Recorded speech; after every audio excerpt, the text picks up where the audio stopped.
Shalom semuanya, Bapak Ibu Saudara. Ketemu lagi saya, tadi pagi saya sudah berdiri di sini. Saya kenalkan diri lagi, mungkin ada yang belum kenal. Katanya kalau nggak kenal nanti nggak disayang. Nah, saya mau disayang oleh saudara toh. Haleluya. Nama saya Melani. Saya asli dari Caruban, Madiun, besar di Madiun. Tapi dan itu suami saya Bapak Abraham Siregar, orang Batak. Kami dikaruniai, tadi pagi saya munculkan, dikaruniai 2 orang anak dan mereka semua sudah menikah. Kami lama tinggal di Kalimantan Barat. Baru 1 tahun kami tinggal sekarang dan melayani di Tawangmangu. Tapi 25 tahun kami tinggal dan membuka proyek pelayanan misi kepada suku Dayak 25 tahun di daerah Balai Karangan. Perkenalan yang singkat. Oke, ayo semuanya bersama-sama saya mau kita buka di dalam Markus pasal yang keempat. Markus pasal yang keempat. Ayat 35 sampai 41. Sebuah kisah yang sering kita dengar. Yang bahkan kita hafal cerita ini. Mungkin dari sekolah minggu dulunya kita tahu persis cerita ini. Tapi izinkan untuk saya sore hari ini menyampaikan apa yang Tuhan taruh di dalam hati saya untuk kita semuanya. Markus 4 ayat 35 sampai 41 saya akan membacakan. Perikopnya, angin ribut diredakan. Pada hari itu, waktu hari sudah petang, Yesus berkata kepada mereka, yaitu murid-muridnya, marilah kita bertolak ke seberang. Mereka meninggalkan orang banyak itu lalu bertolak dan membawa Yesus beserta dengan mereka dalam perahu di mana Yesus telah duduk dan perahu-perahu lain juga menyertai dia. Lalu mengamuklah taufan yang sangat dahsyat dan ombak menyembur masuk ke dalam perahu sehingga perahu itu mulai penuh dengan air. Pada waktu itu Yesus sedang tidur di buritan di sebuah tilam. Maka murid-muridnya membangunkan dia dan berkata kepadanya, Guru, engkau tidak peduli kalau kita binasa? Ia pun bangun, menghardik angin itu dan berkata kepada danau itu, diam, tenanglah.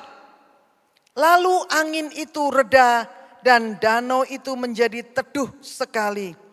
Lalu ia berkata kepada mereka, mengapa kamu begitu takut?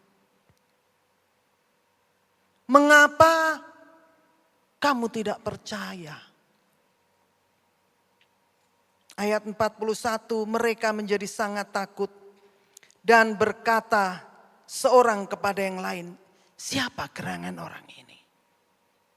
Sehingga angin dan danau pun taat kepadanya. Bapak, Ibu, Saudara yang saya kasih.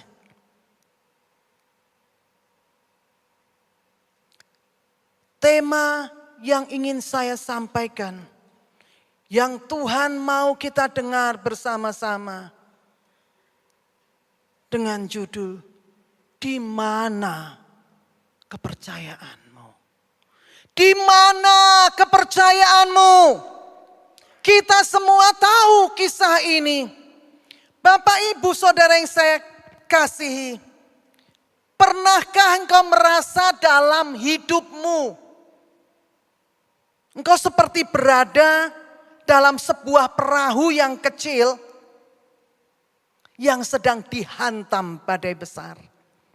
Pernahkah engkau merasa dalam hidupmu engkau seperti seseorang yang sedang ada di dalam sebuah perahu yang kecil dan sedang dihantam oleh badai yang besar.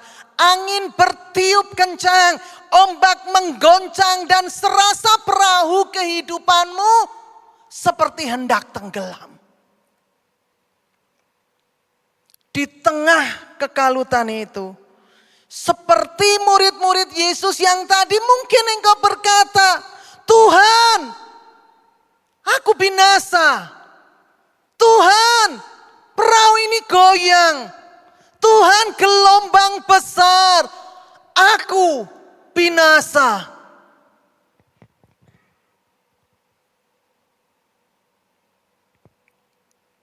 Bapak, Ibu, Saudara yang saya kasih di dalam Tuhan. Badai, kalau kita membaca dari kitab Matius, itu ada kata gini, sekonyong-konyong. Tiba-tiba. Bahasa Jawa yang lagi, ujuk-ujuk. Tahu ya, ujuk-ujuk, sak-tek-sak-nyet. Tiba-tiba dalam kehidupan kita, tiba-tiba badai datang. Saya mau kasih tahu, badai itu kalau datang nggak kulo nuwun dulu. Kulo nuwun, saya mau nyerang Anda loh gitu. Enggak. Badai nggak ketok-ketok pintu dulu permisi. Saya mau datang kasih kesusahan kepadamu. Enggak. Badai itu datang sekonyong-konyong. Tiba-tiba persoalan, masalah, tantangan, problema dalam kehidupan itu tiba-tiba datang. Dia tidak milih waktu. Tunggu waktu yang baik baru badai itu datang, enggak. Itulah sebabnya murid-murid ini dalam perjalanan dalam perahu itu, mereka sebelum naik perahu, mereka baru lihat mujizat benar. Mereka baru melihat dengan mata mereka sendiri bagaimana Yesus membuat mujizat. Tapi ketika mereka ada dalam perjalanan di dalam perahu, sekonyong-konyong, tiba-tiba perahu mereka dihantam badai. Berapa banyak kali kita mungkin ada seperti keadaan murid-murid, kaget. Persoalan nggak pernah diprediksi, tiba-tiba datang dalam kehidupan kita. Saya mau kita baca Markus 4 tadi, ayat yang ke-35. Markus yang 4 tadi, ayat yang ke-35, itu berkata demikian. Saya catat, boleh dibaca. Yesus berkata kepada murid-muridnya, marilah kita bertolak ke seberang. Siapa yang ngajak Bapak Ibu? Yesus. Yesus yang berkata kepada murid-muridnya, mari kita menyeberang ke sana. Saya mau kasih satu pertanyaan. Yesus itu Maha kuasa. Yesus itu maha tahu. Yesus buat mujizat begitu luar biasa. Apa Yesus gak tahu bahwa nanti akan terjadi badai? Tahu.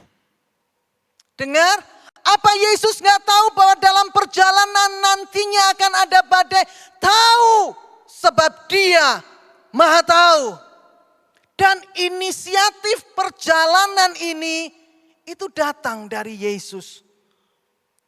Seolah-olah sepertinya Yesus sedang membawa murid-muridnya sengaja untuk masuk ke dalam badai. Yesus tahu bahwa sebentar dalam perjalanan badai besar akan terjadi. Seolah-olah Yesus memimpin, membawa mereka masuk ke dalam badai. Mengapa? Apa yang sebenarnya dikehendaki oleh Yesus? Mungkin ada di antara Bapak Ibu yang ada di tempat ini. Hari-hari ini mungkin sedang ada badai yang terjadi. Badai dalam ekonomi, badai dalam kesehatan yang mungkin menyerang, itu pun badai. Badai dalam rumah tangga, konflik itu badai. Badai dalam masalah apa? Terhadap anak-anak yang mungkin sulit, yang saudara dan Bapak Ibu sedang bergumul. Itu pun badai. Ada banyak jenis badai. Badai apa yang sekonyong-konyong tiba? Dan kenapa? Yesus tahu ada badai. Tapi dia berkata, ayo kita ke seberang. Di seberang menunggu badai. Apa sebenarnya Yesus mau? Apa yang sebenarnya Yesus ingin supaya semua orang melihat? Bapak Ibu, tadi pagi saya menyampaikan renungan firman Tuhan yang judulnya menolak lupa. Saya katakan lupa itu penyakit yang sering menimpa kita. Lupa itu penyakit yang tanpa kita sadari meruntuhkan iman percaya kita. Lupa 2 tahun yang lalu Tuhan sudah pernah tolong kita. Lupa bahwa Tuhan sudah pernah membebaskan kita dari persoalan. Lupa bahwa Tuhan pernah menolong kita. Sama seperti apa yang dialami oleh murid-murid. Sebelum mereka naik ke perahu, Yesus baru saja berbuat mujizat. Mereka baru melihat bagaimana Yesus yang luar biasa melakukan mujizat. Tapi kemudian ketika naik ke perahu, sekonyong-konyong badai terjadi dan lupa bahwa Yesus luar biasa. Berapa banyak di antara kita terjebak di situ. Badai mungkin sedang dialami apapun jenisnya. Lupa bahwa Tuhan sudah pernah tolong. Lupa bahwa Tuhan ada bersama. Itu sebabnya murid-murid mengalami yang disebut dengan namanya kaget. Tuhan, kau tidak peduli kalau kami mati? Berapa banyak mungkin kita juga berkata, Tuhan kamu tidak pedulikah? Nggak lihatkah aku nih seperti ini kondisiku? Kita bertanya.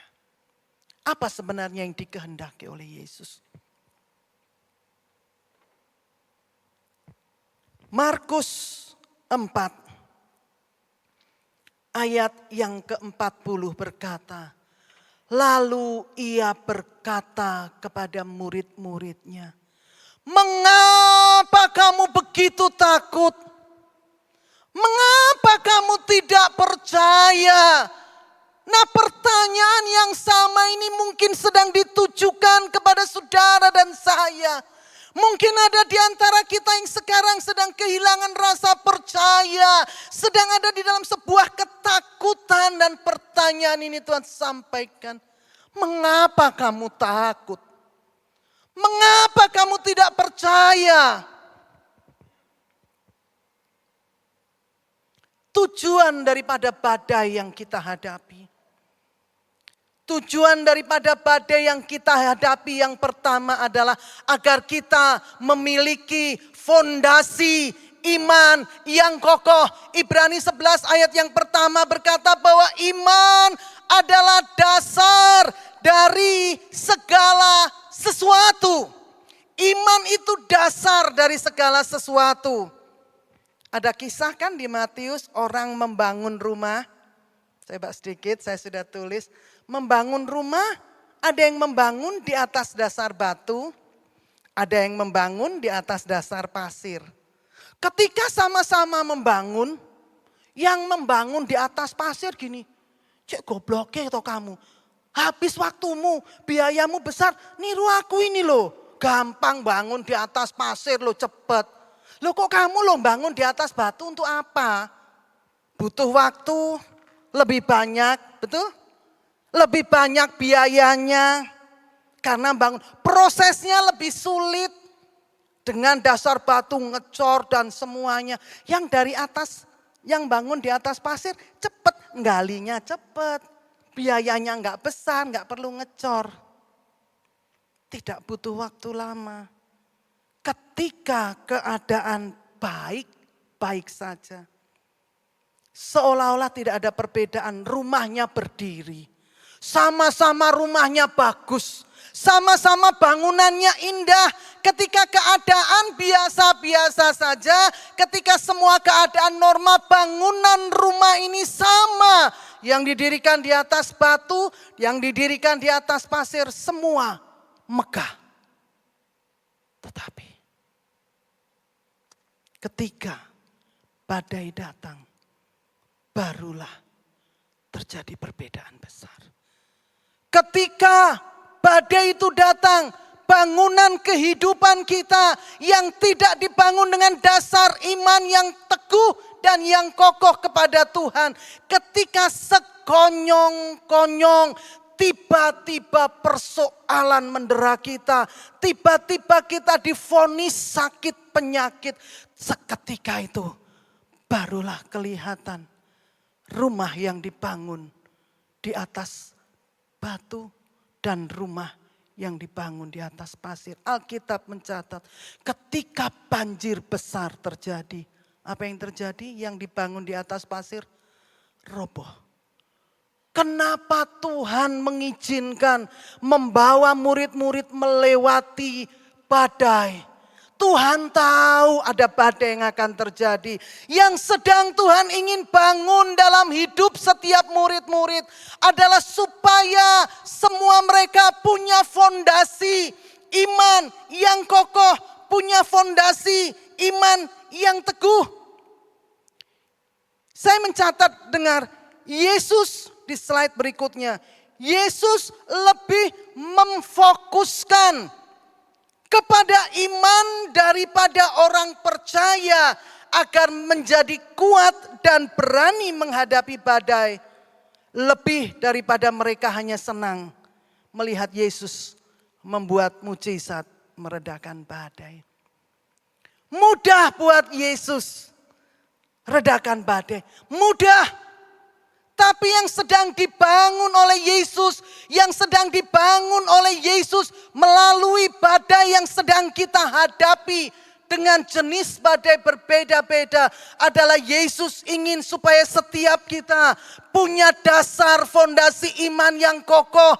Lebih daripada sekedar kita berkata, Yesus berhentikan badai, set hilang. Enggak. Berapa banyak kita umat percaya, kita hanya senang dan meminta Tuhan berkati aku. Tuhan sembuhkan penyakitku, Tuhan tolong aku. Dan seketika ketika Tuhan lakukan, mungkin penyakit lupa bisa menyerang kita. Yesus lebih memfokuskan kepada dasar iman kita yang kuat. Sehingga ketika sekonyong-konyong persoalan datang, kita teguh. Badai yang datang dalam kehidupan kita tidak menggoyangkan kehidupan kita karena landasan iman percaya kita kepada Tuhan kokoh. Saya ceritakan tadi pagi, ketika tahun 95 bulan September, tanggal 3 September, anak kami tiba-tiba mengalami lumpuh, pucat, dan kemudian kita bawa ke rumah sakit di Solo dan dicek darahnya, tiba-tiba HB-nya tinggal 3,3. Yang orang normal, anak normal itu 14 bagi perempuan. Anak saya berumur 2,5 tahun ketika itu. Kaget, tapi belum tahu penyakitnya apa. Ditransfusi darah 5 hari, dokter berkata 3 bulan balik ya. Karena usia darah manusia 90 hari. Baru 5 hari pucat kembali, bawa lagi, HB-nya tinggal 4. Begitu terus, akhirnya dokter bilang bawa ke Surabaya, cek sumsum tulangnya tahun 95. Kayak orang bodoh kami. Pergi ke Surabaya, tunggu hasil, disedot sumsum tulangnya dan tunggu 2 minggu karena waktu itu Indonesia belum ada peralatan dan semuanya dibawa ke Singapura. Hasilnya dan diketahui dia menderita kanker darah atau leukemia. Itu seperti badai. Badai yang sekonyong-konyong datang dalam kehidupan kami. Gak tahu mau bikin apa. Kami bertanya, kurangkah kami percaya Tuhan? Kami sudah beri hidup kami Tuhan. Kami sudah melayani Engkau Tuhan. Kok ada tiba-tiba penyakit leukemia menyerang anak kami? Itu badai. Itu badai. Dan Tuhan sedang memberi kuliah dalam hidup kami. Nanti saya lanjut. Berikutnya, yang kedua, kenapa Tuhan mengizinkan badai, persoalan, masalah terjadi dalam kehidupan saya dan saudara. Seperti apa yang terjadi dalam kehidupan murid-murid ini. Yang kedua adalah agar kita mengenal dan mengakui kemahakuasaan daripada Allah kita, bahwa Dia berkuasa atas alam semesta. Markus 4 ayat 11 dalam The Message Bible berkata demikian. Mereka sangat kagum dan tercengang, serta berkata seorang kepada yang lain, siapa gerangan orang ini? Sehingga angin dan danau pun di bawah kendalinya. Apa yang Tuhan sedang ingin ciptakan dalam hidup kita? Ketika Dia mengizinkan untuk kita melewati badai, ketika Dia izinkan untuk kita harus berhadapan dengan sakit, penyakit, mungkin problem dalam keuangan, mungkin dalam rumah tangga, mungkin dalam sosialisasi kita, atau apapun itu yang kemudian membuat kita patah sepertinya. Tuhan mau memperkenalkan dirinya, bahwa Dia bukan cuma bisa menyembuhkan orang sakit. Dia bukan cuma sekedar Tuhan yang bisa bangkitkan orang mati. Dia bukan sekedar Tuhan yang bisa mengubah air menjadi anggur. Dalam kesempatan itu Tuhan sedang memperkenalkan dirinya dalam kemahakuasaan kepada murid-muridnya, bahwa Dia Allah yang berkuasa atas alam semesta juga. Pengenalan yang sempurna. Mazmur 147 ayat yang ke-7, next slide. Mazmur 147 ayat yang ke-7 atau ayat yang ke-4. Dikatakan demikian, Ia menentukan jumlah bintang-bintang dan menyebut nama-nama semuanya. Waduh. Bintang itu berapa banyak di langit? Berapa banyak cakrawala itu bintang, nggak bisa terhitung. Alkitab mencatat Tuhan bahkan menghitung semua bintang-bintang. Bahkan Alkitab mencatat rambut di kepalaku dan di kepala Bapak Ibu. Alkitab catat apa? Terhitung semuanya. Bahkan tidak ada satu lembar pun yang jatuh di luar kehendak Tuhan. Amin. Apa yang sedang kita alami? Apa yang sedang Bapak Ibu alami, dengar. Dia tahu. Dia ngerti. Dia paham. Sebab Alkitab mencatat bahkan rambut kita gugur. Dia tahu. Itu Allahku. Itu Allah saudara. Beri tepuk tangan yang luar biasa buat Tuhan. Dia Allah yang hebat. Tuhan tidak hanya menghitung bintang-bintang, tetapi Dia menyebut nama-nama bintang itu semuanya. Ini adalah sebuah metafora bahwa Dia kenal kita secara intim. Bapak, Ibu, saudara yang saya kasihi, jangan takut. Jangan takut. Itu sebabnya ketika murid-murid berkata, Tuhan kok gak peduli kami binasa. Tuhan berdiri. Mudah Tuhan langsung bisa hardik. Tapi kemudian Tuhan berkata, kenapa kamu takut? Kenapa kamu tidak percaya? Seberapa jauh pengenalanmu, pengenalan murid-murid ini kepada Tuhan. Pertanyaan yang sama mungkin Tuhan sedang tanyakan kepada kita. Kenapa kamu takut menghadapi persoalan ini? Kenapa kamu tidak percaya bahwa aku sanggup? Bahkan bintang-bintang pun kuhitung semuanya. Kemahakuasaan Allah kita saya catat, dengar. Kiranya ini bisa menjadi berkat, satu quotes yang bagus. Di next slide. Jika dia begitu presisi. Jika Dia begitu presisi, tepat sekali mengatur miliaran bintang agar enggak tabrakan. Yakinlah, Dia juga presisi dalam mengatur skenario hidup kita, saudara. Amin. Kalau kita lihat bintang miliaran, belum meteor, belum galaksi, itu seliweran dan gak pernah terjadi benturan, gak pernah terjadi tabrakan yang membuat bumi hangus atau apapun. Kalau sedemikian rupanya Tuhan mengatur jalannya tata surya, galaksi, bintang di atas. Dengan begitu sempurna, yakinlah, percayalah, Dia akan sepresisi itu dalam mengatur skenario hidupmu, hidupku, agar selamat sampai di tujuan. Dengar, problema, masalah, tantangan gak akan pernah menggoyahkan Tuhan untuk Tuhan berubah rencana, ndak. Seringkali kitalah yang berubah rencana. Dia tetap sama dahulu, kemarin, hari ini, sampai selama-lamanya. Dia tidak berubah. Namanya tetap Immanuel. Dia Allah yang maha kuasa. Dia Allah yang mengatur dan menciptakan alam semesta. Dia juga Allah yang mengatur skenario hidup kita, Bapak Ibu.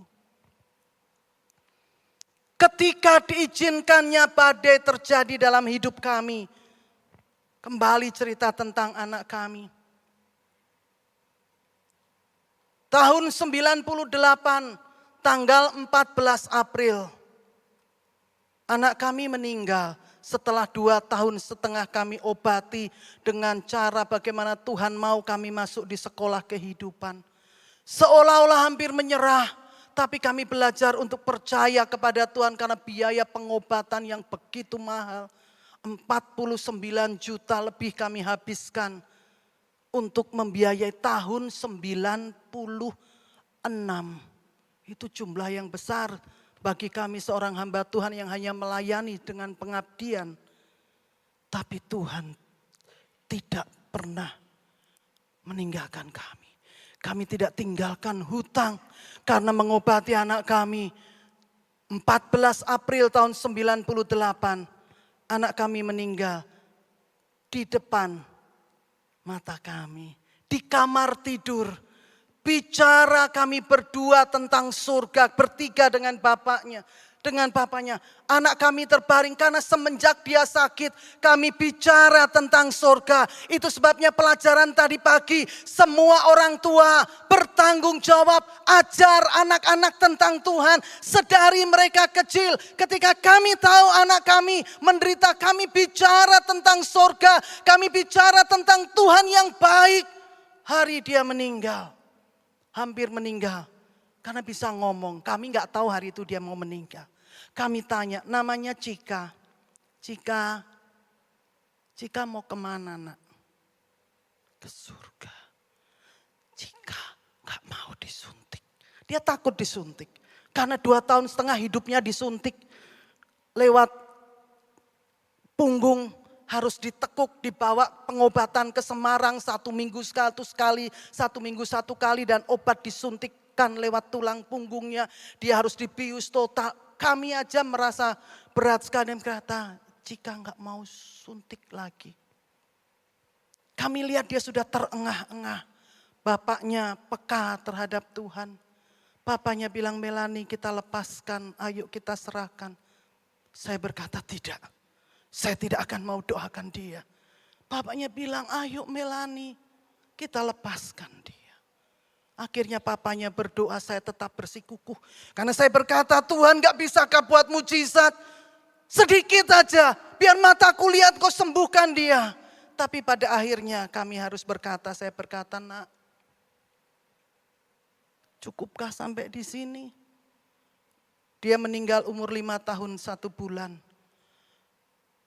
Jika mau pulang ke surga. Patah, hancur, sakit. Tapi hari itu dia menunggu doa kami.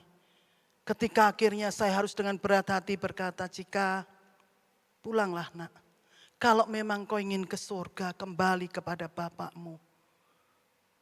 Pulanglah, ampunilah kami. Mungkin 5 tahun kamu hidup, kami cuma kasih kau penyakit. Kami gak bisa tolong kamu. Dan kemudian Dia menghela nafas. Kami berkata, pulang nak, kembalilah kepada Bapakmu yang di sorga. Dia menghela nafas, saya berkata, jangan nak, saya sudah lepaskan dia. Saya masih berkata, buka matamu nak, jangan tutup matamu nak. Dia buka matanya. Dia buka matanya, tapi dia udah gak kuat. Akhirnya kali kedua saya berkata, pulanglah nak. Saya tutup matanya, kami lipat tangannya ke perut dan kemudian dia menghela nafas. Dan dia meninggal dengan cara yang luar biasa. Surga menyambutnya karena dia tahu dia pulang kepada Bapaknya. Itu badai, tapi syukur kami tidak hanyut. Syukur kami tidak hancur ketika badai diizinkan terjadi dalam hidup kami. Saya akan cepat. Saya hanya ingin membaca sedikit Keluaran 18, kisah tentang Musa. Yitro berkata, terpujilah Tuhan yang telah menyelamatkan kamu dari tangan orang Mesir dan tangan Firaun. Sekarang aku tahu bahwa Tuhan lebih besar dari segala Allah, sebab ia telah menyelamatkan bangsa ini dari tangan orang Mesir. Karena memang orang-orang ini telah bertindak angkuh terhadap mereka. Slide selanjutnya kisah tentang Naaman.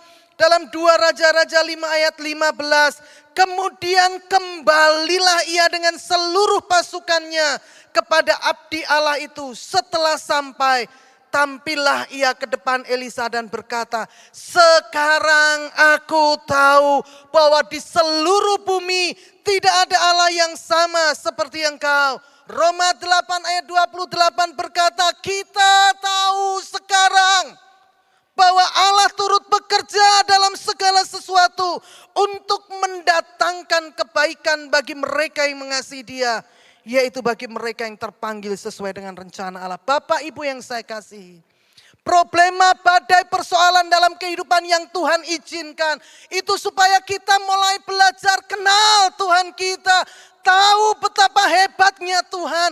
Itu sebabnya Roma berkata, sekarang aku tahu Dia turut bekerja bersama-sama pada apapun.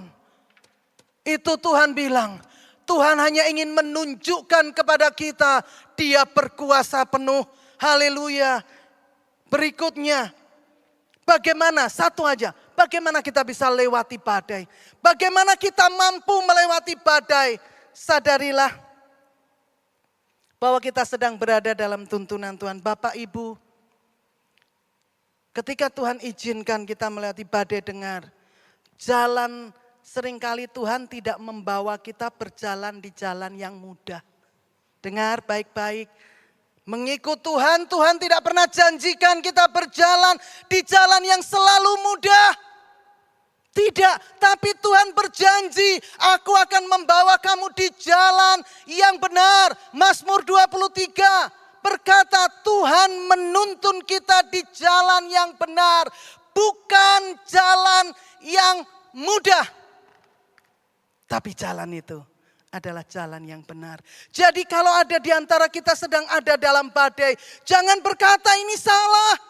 Tapi dengar, yang perlu untuk kita bangkitkan dalam roh kita adalah percayalah, tangannya tidak akan pernah tinggalkan kita. Tangannya yang akan menuntun kita melewati badai. Padang gurun bukan diciptakan sebagai tempat buangan next. Tapi padang gurun adalah tempat kursus karakter kita. Bangsa Israel butuh 40 tahun di padang gurun. Bukan karena jalannya yang jauh. Enggak, kita sering baca dan kita sering dengar. Tapi karena hati bangsa Israel perlu diubah. Itu yang jadi sasaran Tuhan. Bukan sekedar melihat mujizat. Tapi lebih kepada hati kita. Diubah apa enggak? Hati kita berubah apa enggak? Ayat yang terakhir. Kesimpulan. Ulangan 8 ayat 15 sampai 16. Saya akan baca buat kita. Dan yang memimpin engkau melalui padang gurun yang besar dan dahsyat itu, dengan ular-ular yang ganas serta kalajengkingnya dan tanahnya yang gersang yang tidak ada air. Dia yang membuat air keluar bagimu dari gunung batu yang keras. Dan yang di padang gurun memberi makan engkau mana yang tidak dikenal nenek moyangmu. Supaya direndahkannya hatimu dan dicobainya engkau. Hanya untuk berbuat baik kepadamu. Akhirnya katakan bersama-sama ayat yang merah itu. 1, 2, 3. Hanya untuk berbuat baik kepadamu. Akhirnya sekarang kita seperti mungkin ada di terowongan. Dengar, terowongan selalu akan punya ending, akhir. Untuk berbuat baik. Ketika kami harus kehilangan anak kami. Tahun 98. Sedih. Tapi tahun 2000 kami pindah. Diutus membuka proyek di Balai Karangan yang jauh. 9 jam dari Pontianak. Di daerah yang begitu sepi. Tahun 2000. Kampung, babat hutan, babat alas. Tapi Tuhan anugerahkan kami anak-anak asuh yang banyak. Dan setelah 25 tahun mungkin ribuan anak-anak yang keluar dari tempat kami. Yang mereka dengar firman Allah. Karena kami punya TK, kami ada SD, ada SMP dan mereka dengar firman Tuhan. Ternyata untuk itulah. Ketika badai yang harus kami hadapi tahun 2001, COVID besar terjadi. Bapak ibu saya cuma berkata, kalau Pak Abraham suami saya masih ada saat ini. Karena rencana Tuhan belum selesai. COVID ketika melanda dengan Delta yang sana sini mulai terjadi. Banyak orang yang mulai lewat-lewat. Kami di Balai Karangan di Jawa sudah ada vaksin 3 Omikron.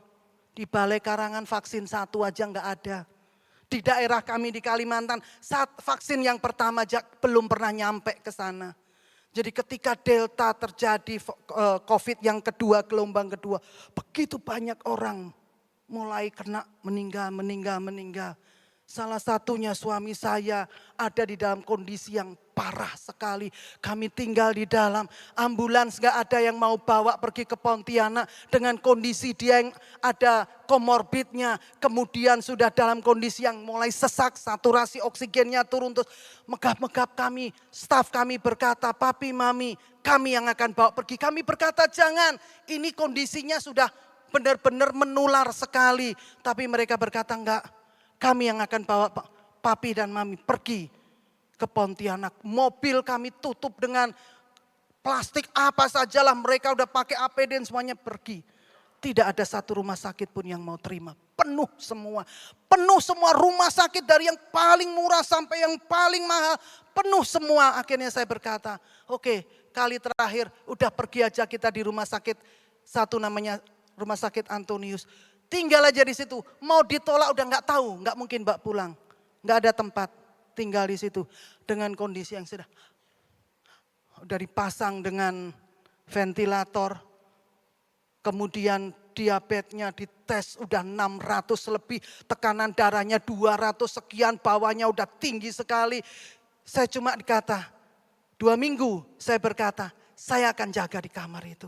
Saya nggak akan pulang. Saya nggak akan tinggalkan suami saya. Kasih saya izinkan saya masuk. Wah biaya besar. Karena tidak ada bantuan apapun dari pemerintah. Di Indonesia, di Jawa begitu sakit. Ada masuk yang dikasih rumah di tempat asrama haji. Dikasih susu. Di Kalimantan Barat. Vitamin aja mesti beli sendiri. Masuk rumah sakit harus bayar. Saya sampai lupa bahwa rumah sakit itu bayarnya mahal. Saya enggak peduli, saya masukkan dan saya berkata, Tuhan kalau Tuhan izinkan ini terjadi, buka jalan. Bapak Ibu 2 minggu ketika hari ketiga teman saya beberapa teman berkata, Melani itu mahal sekali.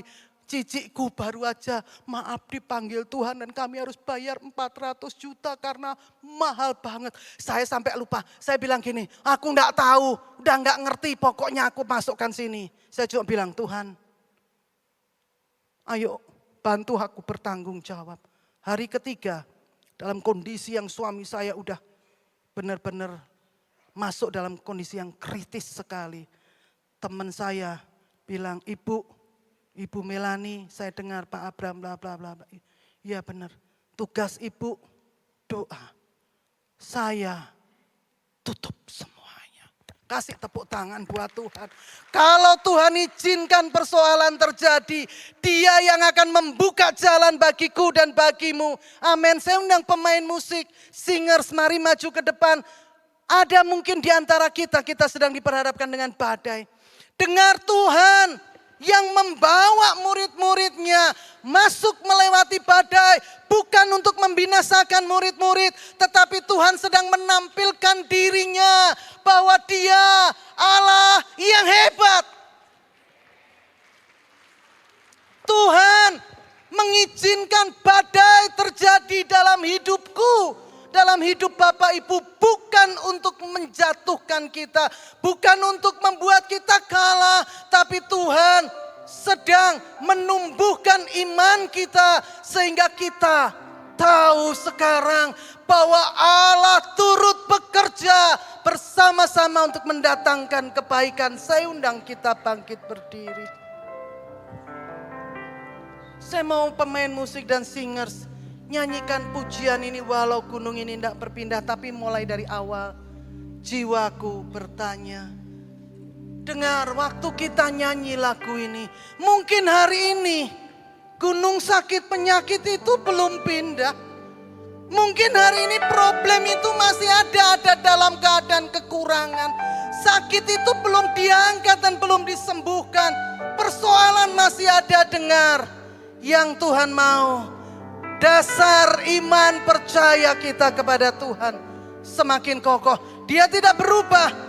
Dia Immanuel dan namanya tetap Immanuel yang artinya Dia menyertai kita.